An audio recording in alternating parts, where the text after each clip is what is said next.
who you are, why should they believe you about what you think and feel about Sean Diddy Combs and any allegations against him, given your history of animosity with him? Well, first of all, I'm not calling you and nobody else to get nobody to believe anything regarding him. Like I said, and I always say, me personally, I don't jump up and down and cheer for no black man going to prison or any other man, any other human being going to prison. Because people think prison is always the answer. I'm not saying a lot of people don't deserve to do their time and see what's going on. But at the same time, that's not no cheerful thing, because when you look at it, that man have kids. Mm-hmm. And whatever affects him definitely affects his kids. Mm-hmm. And I know there's a lot of victims involved in it, and whatever affects them affects their kids. So it's not a good thing to be talking about any shit about the next person. But it's not a gray area with me. And at the same time, Puffy didn't react or get where he got or doing those things or those allegations by himself. He was taught from people before him, and he did it to the younger people after him. And we can talk all day and say what's true and what's not true.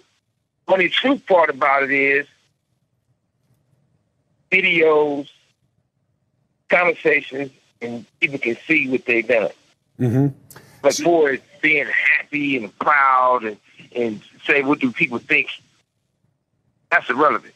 So, Suge. It's just like I heard earlier today when Ray J was talking to TMZ. Mm-hmm. I got love for Harvey, but I see Charles always got something negative to say when it comes to West Coast people. And Charles tried to make a reference to say that, how do I feel when I'm in prison? Yeah, I'm in prison. I guarantee you I'm free more than Charles. If I feel like sleeping to 5 o'clock, I want to sleep 12 hours a day, I can. Sure. But besides all that, the fact is, it's not no competition who's going to talk the loudest or talk the best. It's not something positive that can help anybody. I don't get on no platforms unless it be something positive. If it ain't positive. I understand what you're saying. I want you to try to make some positive points here. I get what you're saying about TMZ, but that's not really my interest, as you might imagine. My interest is in what you can help people understand about these allegations that Diddy is facing and what you believe he's facing on the inside. Now, what's most interesting to me is that you seem to see Diddy as kind of an Epstein kind of figure. That Jeffrey Epstein, that a lot of people know what Diddy was about, and they were about the same thing, and that's why they're quiet. That's why J-Lo and Ben Affleck got divorced, because of videos that he has of her that now they know about. Where is this coming from with you? What do you believe about the people around Diddy and what everybody knows? Well, first of all, you got to start with at the top. You starting with the top. Clyde Davis, Russell Simmons, Andre Arell, Jimmy Iovine. Even if you take Jimmy Iovine, he had an allegation from him, same thing, it went away. You take Jimmy Iovine.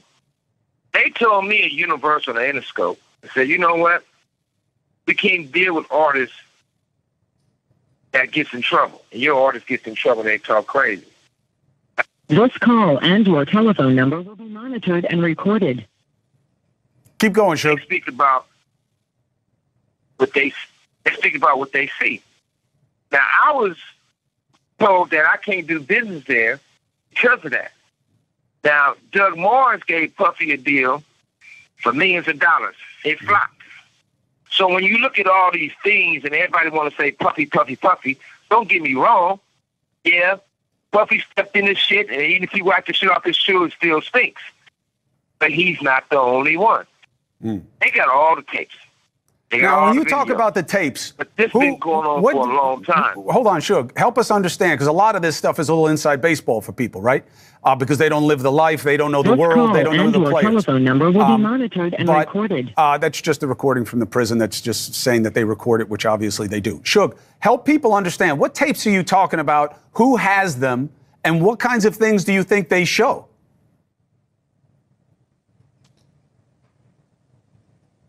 Well, number one, luckily, I wasn't their first choice. Their second choice, I wasn't no choice to be at those freaky parties.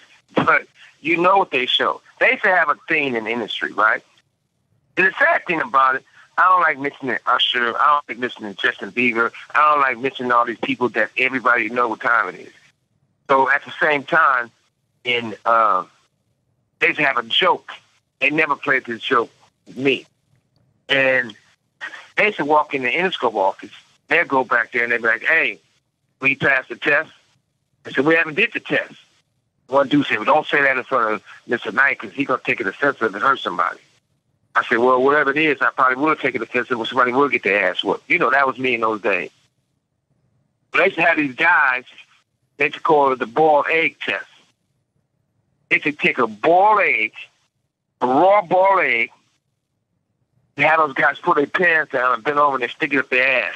The eggs break, they say they're not ready yet. They ain't put enough work in. This is Hollywood. So everybody want to go act like they don't know what's going on. Hold on a second. Suge. You just look. That's all you got to do is I have never heard of anything like that. So if I haven't heard about it, just assume a lot of people haven't heard that before. But you think it's on video? Let's stop for a second. Go ahead, Suge. Yeah, listen, and also, have you ever been to any Puffy parties? No. You sure they had a long time to think about it, but if you haven't been in those butt-naked parties, even some of the preachers been in those parties, and they wasn't on their knees praying for God. See, they was praying for somebody to have come real quick or something, but I wasn't there, but there's proof of it. But at the same time, everybody want to look around and act like something going on that wasn't right. It's the facts of life in the industry, not for the people who don't get in. So, everybody, you got to look at it like this. When you see a beautiful woman or you see a handsome man, and it was like that all their life, from elementary school to junior high school to high school, if they forced to go to college, right? They always knew they had something special about themselves. But you take some of the Hollywood executives or some artists, they might have been the ugly duckling for a long time before they had the teeth fix and lipsticks and nose fix, all the work done. Underneath, they still the young men with no confidence because they've been that way all their fucking life. So all of a sudden, if you look at Puffy old pictures, don't look nothing like his new pictures. You know, shit, they didn't do everything. But Suge, just because he has plastic surgery, all I'm saying is, I'm not saying that you're wrong about rich people doing stuff to their face or whatever it is, but that's different than the allegations that are coming down on him. I'm talking about richer people. I'm talking about the difference. I'm talking about, okay, look at it like this. I look at real plain and simple. Ain't no whistleblower. Facts is there.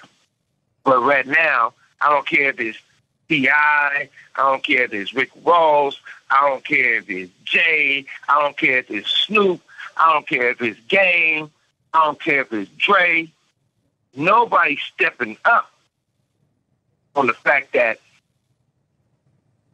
you know what's going on. Nobody's defending him. You're right. Guys at Interscope. You're right. Okay. Nobody is defending him, but that's why I was interested in hearing your perspective.